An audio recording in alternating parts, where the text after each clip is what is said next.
बातमी आहे कृषी संदर्भातली। नाफेड अंतर्गत सोयाबीन खरेदीचा आजचा शेवटचा दिवस आहे। त्यामुळे आता नाफेडच्या सोयाबीन खरेदी केंद्राबाहेर वाहनांच्या रांगा लागल्यात। लातूर, अमरावती आणि नांदेडमधील सोयाबीन खरेदी केंद्राबाहेरची ही दृश्य आपण पाहतोय।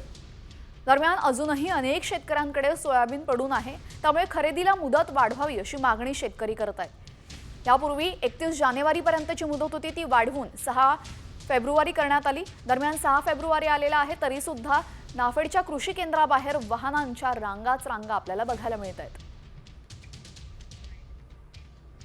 जेवणाचा खर्च, राहण्याचा खर्च, एक माणूस आणून द्यायला डब्बा आहे, इथं ड्रायव्हरचा खर्च आहे, वाहनाची खोटी आहे। तर असं झालेलं आहे आमच्या शेतकऱ्यांचं की मार्केटमध्ये विकाव तर 4000 रुपये, इकडे विकाव तर शासनाचा भाव आहे, पण खालीच वाहनच करून घ्यायला हे नाही। तर त्याच्यामुळे अशी शेतकऱ्याची अडचण झालेली आहे की असं म्हणतात की समोर आड पाठीमागं वीर, अशी शेतकऱ्याची गता झालेली आहे। त्याच्यामुळे आमची शासनाला एकच विनंती आहे की होईल तितकी तारीख वाढवून देऊन शासनाने माल खरेदी करून घ्यावा।